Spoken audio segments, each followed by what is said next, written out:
Every night my wife would go into my father-in-law's room, thinking I was already asleep, and every time strange sounds came from there. But one day, I decided to find out what was going on and installed a hidden camera. When I watched the recording, I was horrified to see how my wife and my father-in-law.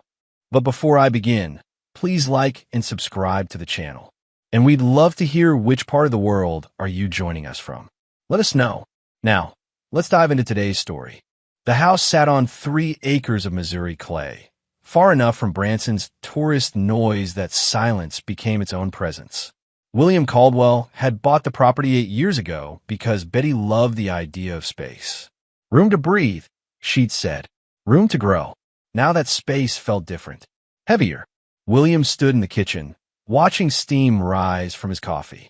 Outside, morning fog clung to the tree line, the kind of stillness that made every sound sharp. A door closing upstairs, water running through old pipes. His father's radio crackling to life in the back bedroom. He took a sip. The coffee burned his tongue. Betty came down the stairs in her bathrobe, hair still damp from the shower. She smiled at him, the same smile she'd given him for 12 years, but her eyes moved past him to check the clock. "You're up early," she said. "Same time as always, right?" She poured herself coffee. Her hands were steady. "I forgot." William didn't respond. He watched her add cream. 2 spoons of sugar, the ritual unchanged. But something else had changed. He couldn't name it yet. Couldn't put his finger on the exact moment things shifted. It was like watching a building settle on a weak foundation. No single crack meant collapse, but enough small ones did. Betty checked her phone. The screen lit her face for just a second before she turned it over, face down on the counter. There was again that small thing. William took another sip of coffee and said nothing. His father had moved in 6 months ago. Temporary, Harold insisted, just until he got back on his feet after the fall. A broken hip at 73 wasn't something a man recovered from overnight. William had agreed because that's what sons did. Harold raised him, fed him, put a roof over his head after his mother died when William was 16. The old man wasn't warm, never had been, but he'd been there. That counted for something. But temporary was stretching longer now. Harold's hip had healed. The cane gathered dust in the corner. Yet he showed no signs of leaving. William worked construction management for a mid-sized firm out of Springfield. He left the house at 6 most mornings, came home around 5 unless a project ran late. Steady work, good money, the kind of routine that built a life. Harold stayed home, all day, every day, and so did Betty. She'd quit her job at the county clerk's office 2 years ago when her mother got sick. After the funeral, she never went back. Said she needed time. William understood. Grief wasn't something you scheduled. But lately, Betty seemed less sad, less tired, more careful. William noticed it first on a Tuesday. He came home early. A supplier had canceled, freed up his afternoon, and found Betty in the living room with Harold. They sat on opposite ends of the couch, a respectable distance between them. The TV played some cooking show neither of them watched. "Hey," William said from the doorway. They both turned. Too quick, like kids caught passing notes. "You're home early," Betty said. Her voice was bright. Too bright.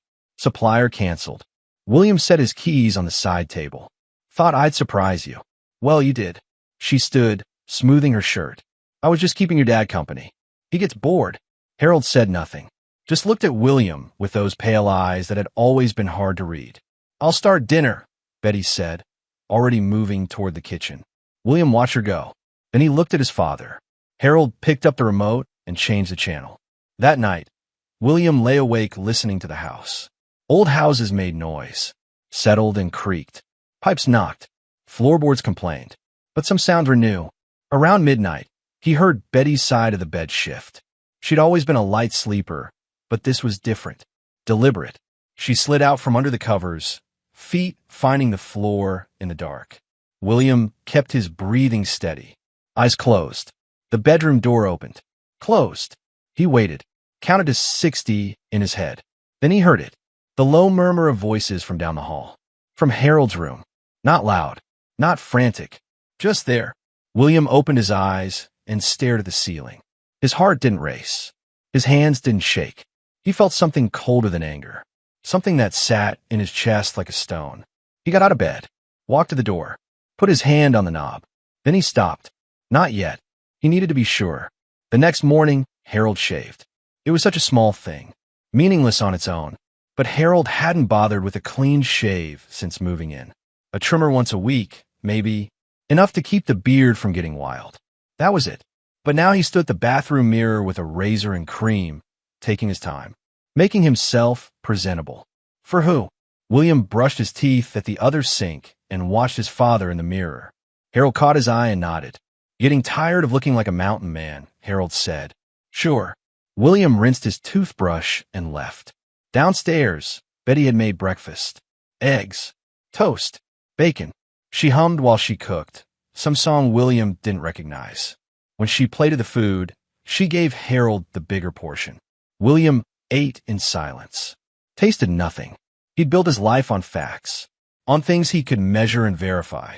Lumber and concrete, angles and weight loads. You didn't trust your gut in construction. You trusted your calculations. But his gut was screaming now. I'll be late tonight, William said, pushing his plate away. Got a meeting with the site manager in Springfield.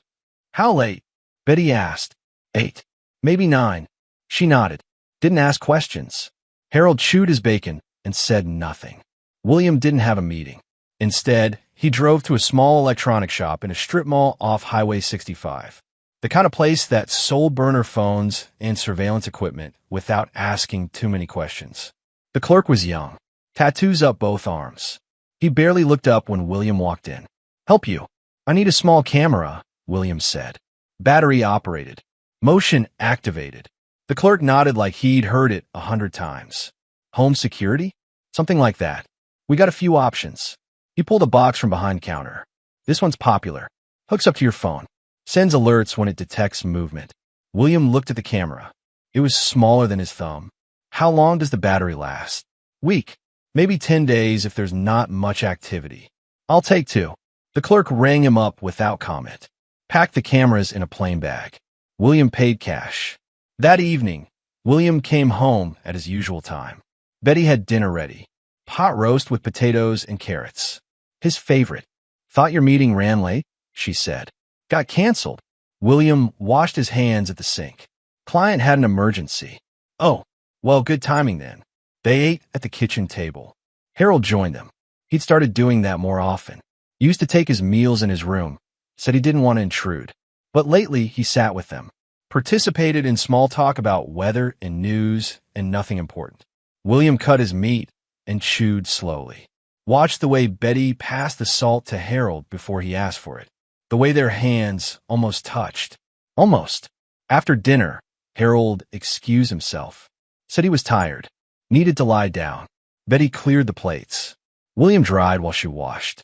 You okay? She asked. Why wouldn't I be? You're quiet tonight. I'm always quiet. She handed him another plate. Their fingers brushed. Once upon a time, that would have meant something. A small connection. A reminder of why they'd chosen each other. Now it just felt like routine. I'm going to turn in early, Betty said when the dishes were done. I've got a headache. William nodded. I'll be up soon. She kissed his cheek. A habit, not affection. He listened to her climb the stairs. Heard the bedroom door close. Then he went to his truck. He'd hidden the cameras in the glove compartment. Now he took them out, along with the instruction manual.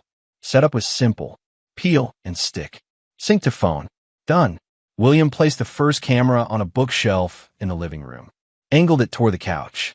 The second one went on a high shelf in the hallway, giving a clear view of Harold's bedroom door. He tested both.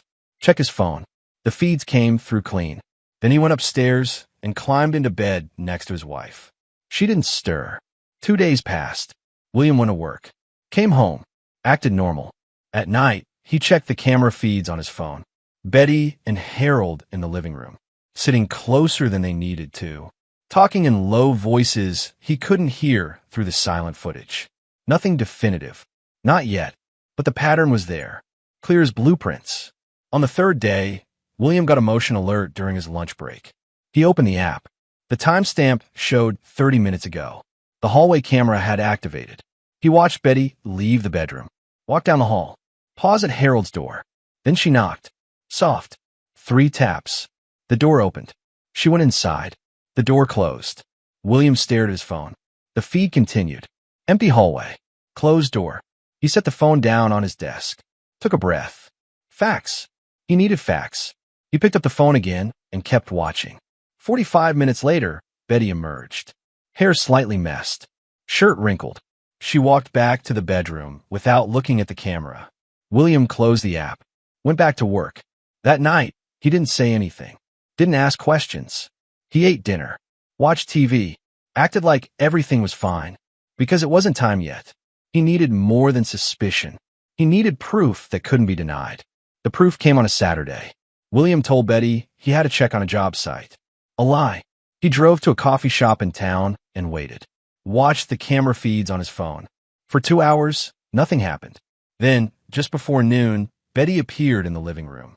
She looked around, checked the windows like she was making sure no one could see in. Then she went to Harold's room. This time, William switched to the living room camera. He knew they'd come back out eventually. They always did. He was right. 20 minutes later, they appeared. Betty wore one of Harold's shirts. Too big for her. She laughed at something he said. A real laugh. The kind William hadn't heard from her in years. Harold touched her arm. Let his hand linger. She didn't pull away. William watched them sit on the couch. Watched Harold lean in and kiss her. Watched Betty kiss him back. He watched until he couldn't watch anymore. Then he drove home. He didn't storm in. Didn't slam doors. He parked in the driveway, got out of his truck, and walked inside like it was any other day. Betty was in the kitchen, back in her own clothes. Hair fixed. That was quick, she said. Didn't take as long as I thought. She smiled. Want some lunch? I'm good. Harold came out of his room. Freshly showered. Clean shirt. William, he said, nodding. Dad. They looked at each other for a long moment. Harold's expression didn't change. Didn't flinch. Like he knew he'd already won. William went upstairs to the bedroom. Sat on the edge of the bed. Looked at his hands. They were steady. He'd spent weeks watching. Gathering evidence. Waiting for certainty. Now he had it. And the worst part, the part that burned worse than betrayal, was knowing they thought he'd never do anything about it. They thought blood and marriage meant he'd stay quiet. Stay weak. Accept it because confrontation was harder than silence. They were wrong. William didn't sleep that night. He lay next to Betty, feeling the space between them like a canyon. She breathed softly, easily, the sleep of someone whose conscience didn't trouble them. His mind worked through the timeline. Not out of confusion. He understood what had happened. Now he needed to understand how long it had been happening. When had it started? Harold moved in 6 months ago. But when had it become this? William thought back. Tried to pinpoint the moment things changed. 3 months ago, maybe 4, Betty had started doing Harold's laundry with hers. A small thing. Practical, she'd said. No point running the machine twice. Around the same time, she'd stopped asking William about his day. Used to be she'd meet him at the door, curious about his work, his frustrations, his small victories. That had faded. Now she greeted him with dinner already on the stove and conversation that stayed surface level. And Harold had softened. The hard edges William knew from childhood had smoothed. The old man smiled more. Seemed content. They'd both gotten what they wanted. At William's expense. He got out of bed at 5 before the sun rose. Made coffee. Sat in the dim kitchen and pulled out his phone. He'd already Googled divorce attorneys in the area. Found 3 with decent reviews. Now he sent emails to all of them requesting consultations. Then he opened his banking app. Joint accounts. Everything mixed together. 12 years of marriage meant 12 years of combined finances. That would need to change. He made a list. Mental at first. Then on paper. Assets. Property. Vehicles. The house was in both their names. So was Betty's car. His truck was his alone. Bought before the marriage. He'd need a lawyer to sort through it. But William already knew what he wanted. Clean break. Fast as possible. No second chances. Monday morning, William went to work like normal. But during lunch, he drove to an attorney's office in Springfield. The lawyer was a woman in her 50s named Patricia Reeves. Short gray hair, sharp eyes, handshake like a vice. Mr. Caldwell, she said, gesturing to a chair across from her desk. You mentioned a divorce consultation. That's right. How long have you been married? 12 years. Children? No. And what's prompting this? If you don't mind me asking. William pulled out his phone, showed her a 30-second clip from the camera. Betty and Harold on the couch. The kiss. The way she leaned into him. Patricia watched without expression. Then she handed the phone back. I see, she said. Is that your father? Yes. And they're aware you have this footage? No. Patricia leaned back in her chair. Missouri is a no-fault divorce state. This footage isn't necessary for the divorce itself, but it could help in asset division if we argue for marital misconduct. I don't care about the money, William said. I just want out. Understood. But you still need to protect yourself. Does she work? No. She quit 2 years ago. So you've been the sole earner. Yes. Patricia made notes on a legal pad. That could mean spousal support, especially after 12 years. William felt something cold settle deeper in his chest. The idea of paying Betty anything after this made his jaw tighten. How much? Depends. If she can prove she needs it, maybe a few hundred a month. Maybe more. Missouri courts look at standard of living during the marriage. She can get a job. That's an argument we can make. Patricia set down her pen. But I want to be clear with you, Mr. Caldwell. Even with this footage, divorce is rarely as satisfying as people hope. It's not about justice. It's about division of assets and legal obligations. I know. Do you? She looked at him directly. Because a lot of my clients come in wanting revenge. They want their spouse to suffer, to lose everything. And the law doesn't work that way. William met her gaze. I don't want revenge. I want her out of my life. Patricia nodded slowly. Then we can make that happen. It'll take time, probably 6 months minimum. But we'll get you there. When can we start? I'll draw up the papers this week. You'll need to decide how you want to serve her. Through the sheriff's office, or you can hand them to her yourself. William thought about that. The moment of delivery. The look on Betty's face. I'll handle it myself, he said. That night, William sat in his truck outside the house. Engine off. Windows down. Late spring air carried the smell of fresh-cut grass and distant rain. He thought about his marriage. 12 years. They'd met at a friend's barbecue. Betty had been funny, easy to talk to. Laughed at his jokes, even when they weren't that good. She worked at the courthouse back then, knew everyone in town, made friends like it was effortless. William had been quieter, more reserved. His father had raised him to believe emotional displays were weakness. You kept your head down and did the work. Feelings were secondary. But Betty had pulled him out of that, made him think maybe he could be different, softer. They bought the house together, painted the walls, planted a garden that never quite took. Talked about kids someday, though someday kept getting pushed further away. And then Betty's mother got sick. The job ended. The sadness set in. William had tried to be understanding, patient, give her space to grieve. He hadn't realized that space would fill with someone else. He got out of the truck, walked inside. Betty was making dinner. Harold sat at the kitchen table reading the newspaper. They both looked up. Hey, Betty said. You're home on time. Yeah. Dinner's almost ready. William nodded. Went upstairs. Changed out of his work clothes. When he came back down, the food was on the table. Grilled chicken, rice, green beans. They ate in near silence. The clink of forks, the scrape of knives on plates. Harold finished first, stood and carried his plate to the sink. Good meal, Betty, he said. Thanks. He patted her shoulder as he passed. William watched. Neither of them cared that he was sitting right there. They'd gotten comfortable, complacent, arrogant. After Harold left, Betty started clearing the table. William stayed seated. You okay? She asked. Fine. You've been quiet lately. I'm always quiet. She gave him a look. More than usual. William stood. I'm tired. Maybe you should take a day off. You've been working too much. Maybe. He went outside, sat on the back deck, listened to crickets and distant traffic. His phone buzzed. Patricia had emailed him a draft of the divorce petition. He read through it. Legal language. Cold and formal, but accurate. He hit reply, told her to finalize it. Then he went back inside and acted like nothing had changed. The papers arrived on Thursday. William picked them up from Patricia's office during lunch. Brown envelope, sealed, his name typed on the front. He set them on the passenger seat and drove back to the job site.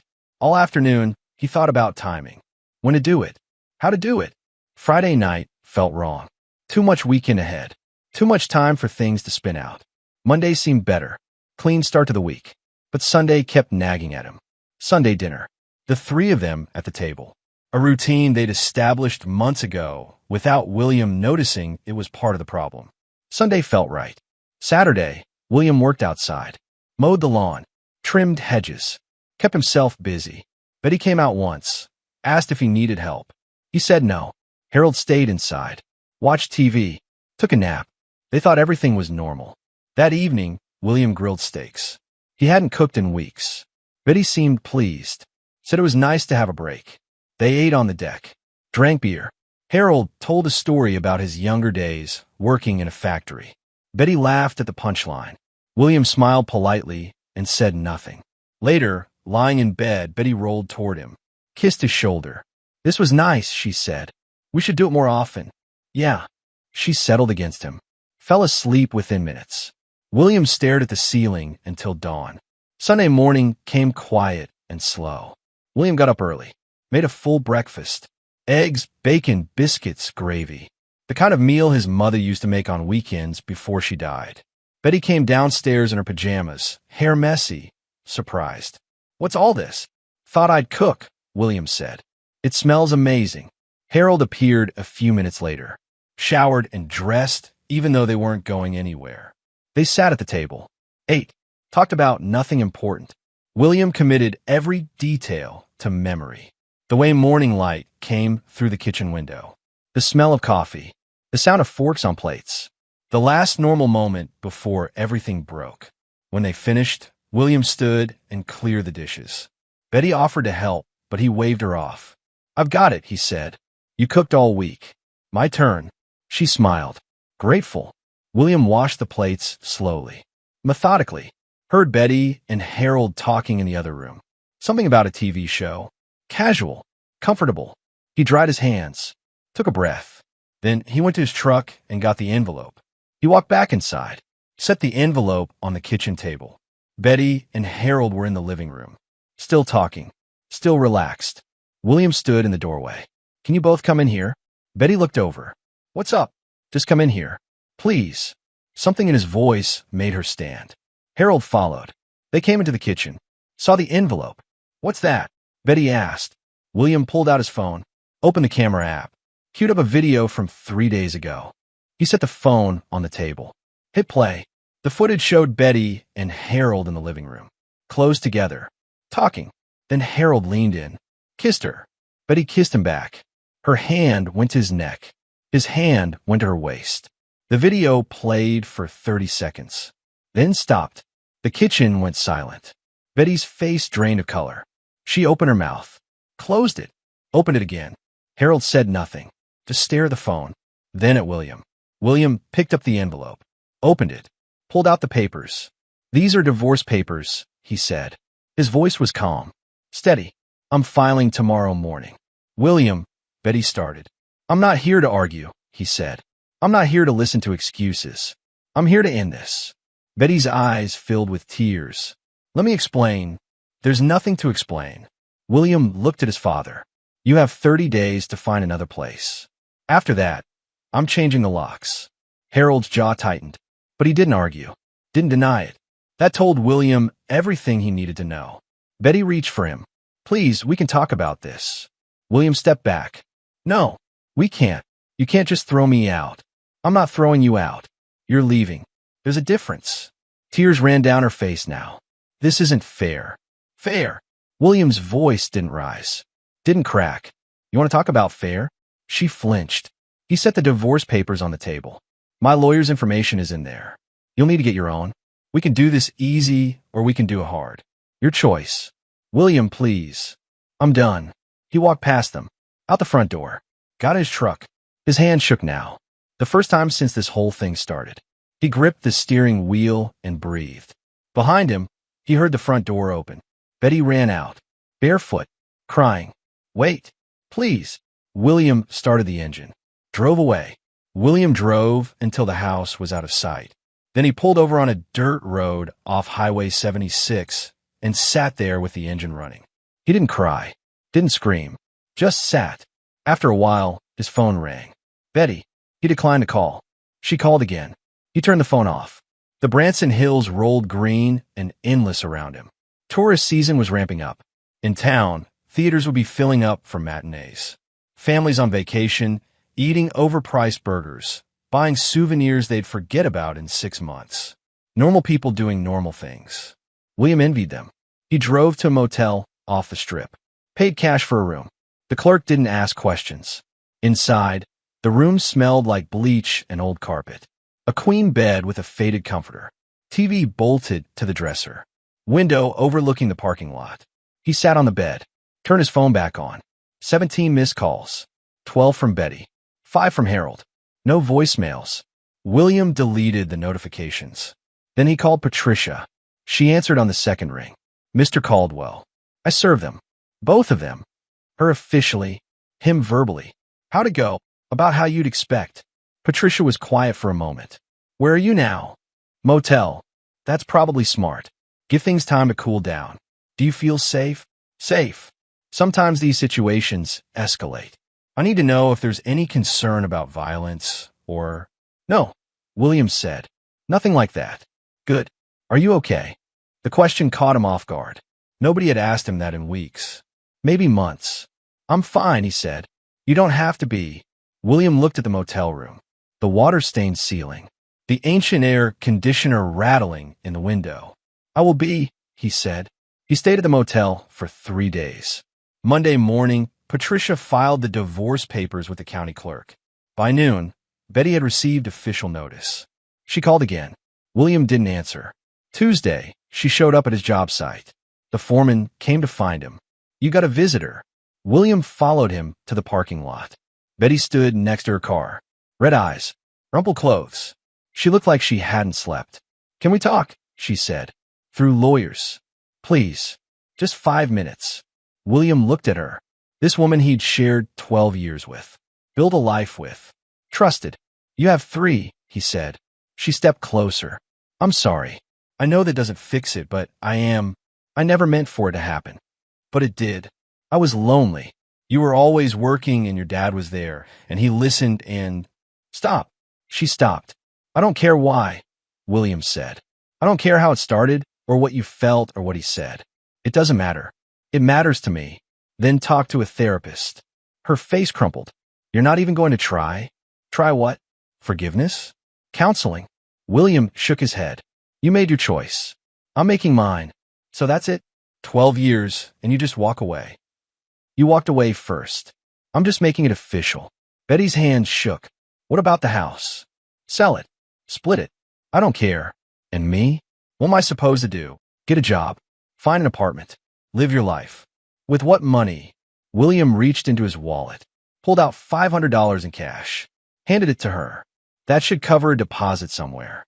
After that, you're on your own. She stared at the money. This is who you are? Cold. Heartless. This is who I have to be. He walked back to the site. Didn't look back. Word spread fast in a small town. By Wednesday, William's co-workers knew. By Friday, half of Branson had heard some version of the story. The specifics varied. Some said Betty cheated with a neighbor. Others said Harold. A few claimed William made it up. But everyone knew the marriage was over. William ignored it.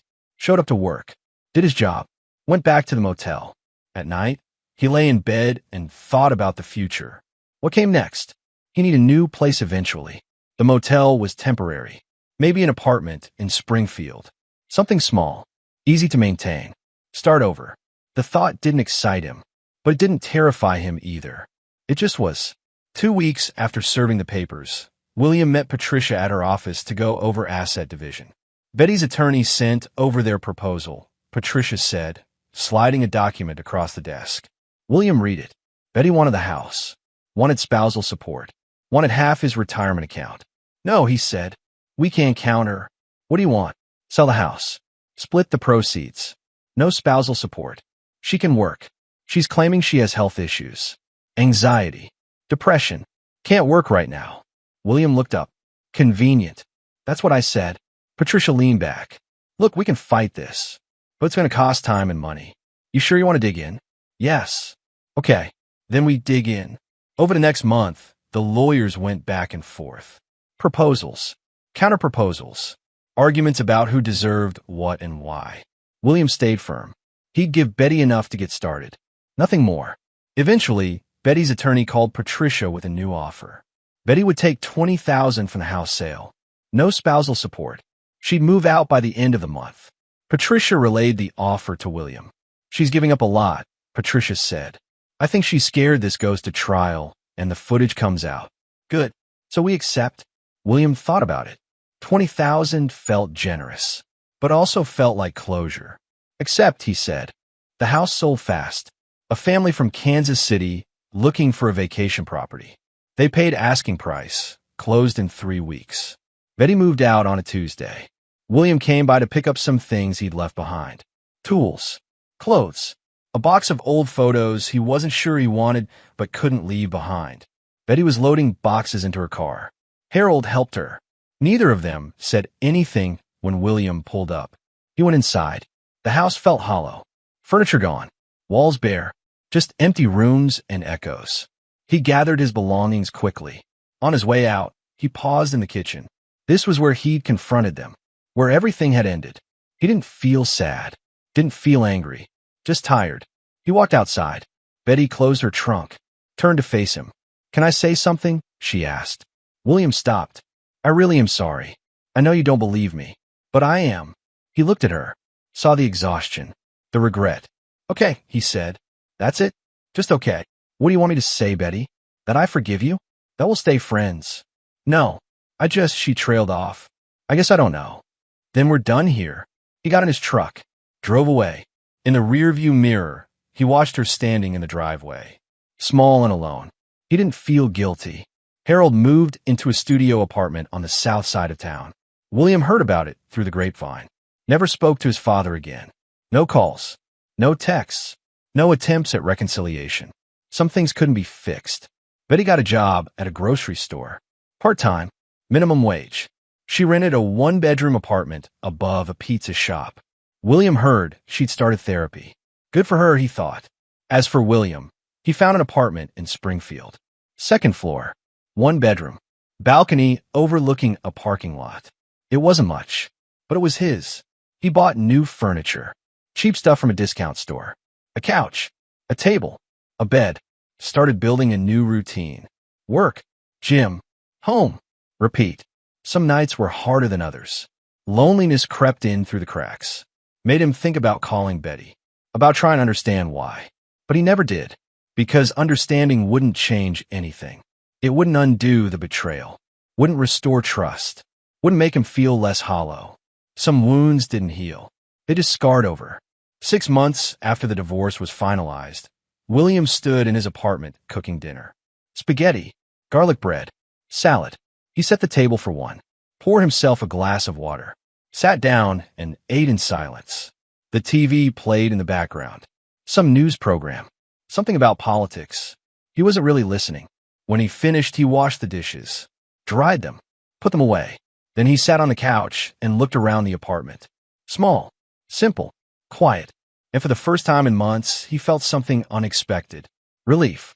Not because he'd won. Not because Betty and Harold had faced consequences. But because he'd refused to stay in a lie. Some families broke loudly, shouting in violence and dramatic endings. Others collapsed in whispers. Slow erosion until nothing remained but resentment and regret. His had been the latter. And William had walked away from it with his dignity intact. He picked up his phone, scrolled through contacts, stopped on his friend Jack's number. They'd worked together for years. Lost touch after the divorce. William hit call. Jack answered on the third ring. William? That you? Yeah, it's me. Been a while, man. How you doing? William thought about that. How was he doing? Better, he said. I'm doing better. Good. That's good to hear. You up for grabbing a beer sometime? Yeah, William said. I'd like that. They made plans. Set a date. Hung up. William set the phone down, leaned back on the couch. Outside, the sun was setting, orange and pink streaking across the Springfield sky. He watched until the colors faded. Then he got up, turned off the lights, went to bed. Tomorrow would come. Work, routine, the slow process of rebuilding. But tonight, for the first time in a long time, William Caldwell slept soundly because he'd made the right choice. Not the easy one, not the forgiving one, but the right one. And that was enough.